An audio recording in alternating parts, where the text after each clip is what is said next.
নমস্কাৰ গাইজ, আপোনালোকক স্বাগত মোৰ আন এটা ব্লগ ভিডিঅ'লৈ। আজি আমি যাবলৈ ওলাইছোঁ চলাৰ ইনষ্টল কৰিবলৈ ডিগবৈলৈ। আপোনালোকে জানে অসমৰ বহুত পুৰণি তেল শোধনাগাৰ ডিগবৈ, নুমলীগড়ৰ ডিগবৈ। এই ডিগবৈ শোধনাগাৰৰ কাষতে আমি চলাৰ ইনষ্টল কৰিব গৈ আছোঁ। আপোনালোকৰ লগত থাকক, ভাইটিয়ে আপোনাক সম্পূৰ্ণ বস্তুখিনি দেখাই দিব।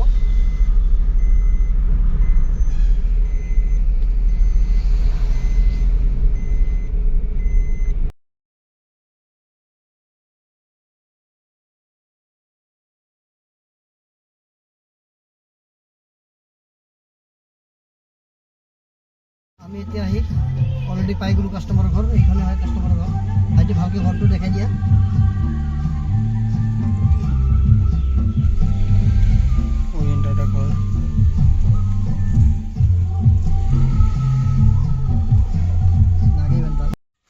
এতিয়া আমাৰ টিমে আমাৰ ষ্ট্ৰাকচাৰ লগাই আছে।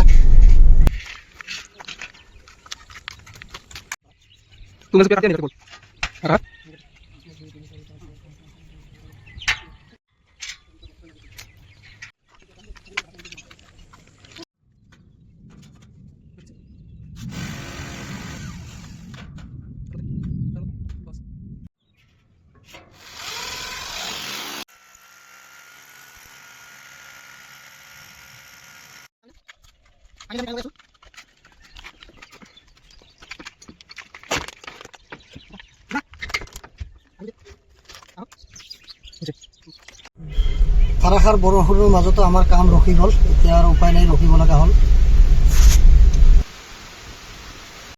বৰষুণৰ মাজতো কেনেকৈ কমপ্লিট কৰিলোঁ। এতিয়া আমাৰ গাড়ীখন চলি আছে, ভাইটিয়ে দেখাব। গাড়ীখিনি কৰিব পাৰিলে আমি প্ৰথমতে আজি এইটো চেক কৰি দিম। এতিয়া আপোনালোক বলক তলত দেখাম আমি মেচিন লগাম।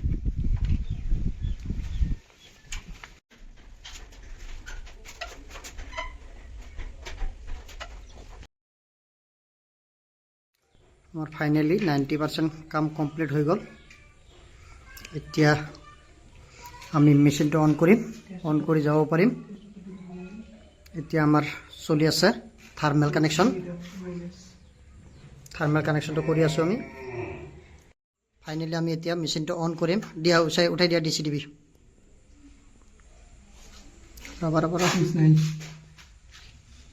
ছিগনেল আহি গ'ল, দেখি পাইছে আপোনালোকে। এতিয়া আমি উঠাম এচি টিভি। ভাইটি উঠাই দিব দিছোঁ, আহি গ'ল। এতিয়া আমাৰ মেচিন অন হ'ব। চাওক আপোনালোকে, কমপ্লিট হৈ গ'ল। এতিয়া আমাৰ যোৱাৰ পালা।